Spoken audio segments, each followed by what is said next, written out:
السلام علیکم ورحمۃ اللہ وبرکاتہ۔ بسم اللہ والصلاة والسلام علی رسول اللہ، اما بعد۔ معزز ناظرین، قرآن کی باتیں سیریز لے کر کے ایک بار پھر ہم آپ کے سامنے حاضر ہیں، اور آج کی اس مجلس میں گفتگو ہوگی سورۃ النساء کی آیت نمبر 41 کے تعلق سے۔ حضرت عبداللہ بن مسعود رضی اللہ تعالیٰ عنہ فرماتے ہیں، صحیح بخاری کی حدیث ہے، پیارے رسول صلی اللہ علیہ وسلم نے ایک دن مجھ سے کہا، اقرأ علیہ، عبداللہ مجھے قرآن پڑھ کر کے سناؤ، قرآن کی تلاوت کرو، میں سننا چاہتا ہوں۔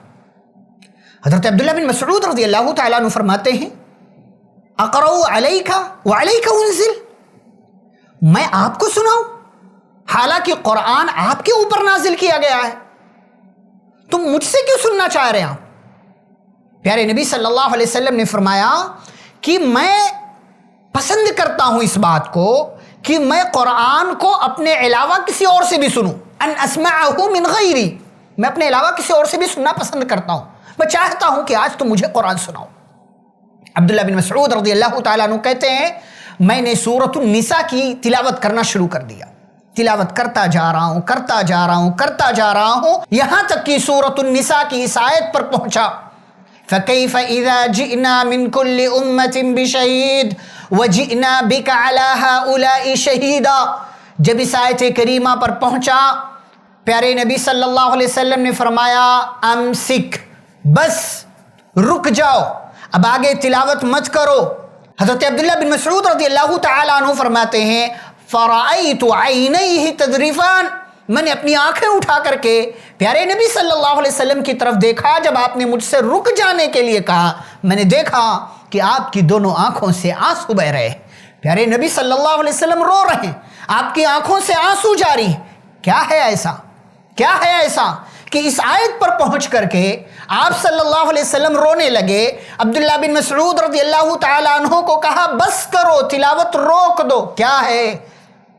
اللہ نے فرمایا، فَكَيْفَ إِذَا جِئْنَا مِن كُلِّ أُمَّةٍ بِشَهِيدٍ، اے نبی صلی اللہ علیہ وسلم، اس وقت کیا حالت ہوگی جب ہم ہر امت پر ایک گواہ لے کر کے آئیں گے؟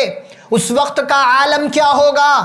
ہر امت آئے گی، ہر امت پر ایک گواہ بھی آئے گا، وَجِئْنَا بِكَ عَلَى هَؤُلَاءِ شَهِيدًا، اور اے محمد صلی اللہ علیہ وسلم، ہم ان تمام امتوں پر آپ کو گواہ بنا کر کے لائیں گے۔ یہ ذمہ داری کا احساس کہ اللہ ساری امتوں کے تعلق سے، پچھلی تمام امتوں کے تعلق سے پیارے رسول صلی اللہ علیہ وسلم سے سوال کرے گا، گواہی مانگے گا کہ ان ساری امتوں نے اپنے اپنے نبیوں کے ساتھ کیا کیا۔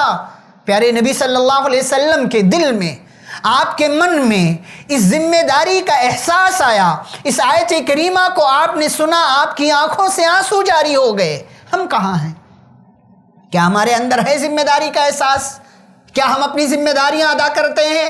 کیا اپنی ذمہ داریوں کو ادا کرنے کے حوالے سے کبھی ہم سوچتے ہیں، فکر میں مبتلا ہوتے ہیں؟ کیا ہماری آنکھوں سے آنسو جاری ہوتا ہے کہ ہم نے اپنی ذمہ داریاں کہاں تک ادا کی؟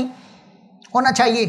پیارے رسول صلی اللہ علیہ وسلم کو ہوا، آپ رونے لگے، آپ کی آنکھوں سے آنسو بہنے لگے، آپ نے تلاوت رکوا دی۔ ایک اور بات وہ یہ کہ قرآن کی تلاوت ہمیں کرنا چاہیے، پڑھنا چاہیے، لیکن اس کے ساتھ ساتھ ہمیں قرآن سننا بھی چاہیے۔ یہ پیارے نبی صلی اللہ علیہ وسلم کا عمل، یہ فرشتوں کا عمل ہے، فرشتے قرآن سنتے، اور اللہ نے اسی لیے کہا نا، وَإِذَا قُرِئَ الْقُرْآنُ فَاسْتَمِعُوا لَهُ، قرآن پڑھا جائے تو غور سے سنو، خاموش رہو، لَعَلَّكُمْ تُرْحَمُونَ، تاکہ تم پر رحم کیا جائے۔ جب قرآن کی تلاوت آپ سنتے ہیں، آپ پر اللہ کی طرف سے رحمتوں کا نزول ہوتا ہے، اللہ آپ کو اپنی رحمت کا مستحق بنا لیتا ہے۔ تو میرے بھائیوں، ہم سبھی کو اپنی ذمہ داری کا احساس ہونا چاہیے۔ یہ آیت کریمہ کا پیغام یہی، پیارے نبی صلی اللہ علیہ وسلم کو احساس ہوا، اور ہم اور آپ کو قرآن کی تلاوت کرنے کے ساتھ ساتھ قرآن کی تلاوت سننے سنانے کا بھی معمول بنانا چاہیے۔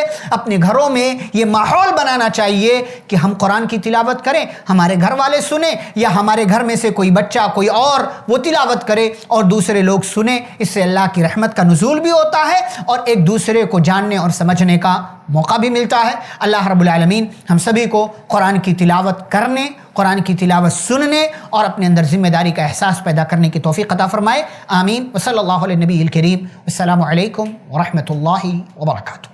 ایسے ہی فائدے مند اسلامک ویڈیوز دیکھنے اور منہج سلف پر کتاب و سنت کی تعلیمات کو عام کرنے میں ہمارا تعاون کریں، تاکہ آپ کے لیے ذریعہ نجات، جنت کے حصول کا سبب، ساتھ ہی مال میں برکت و اضافے کا ذریعہ بھی بنے۔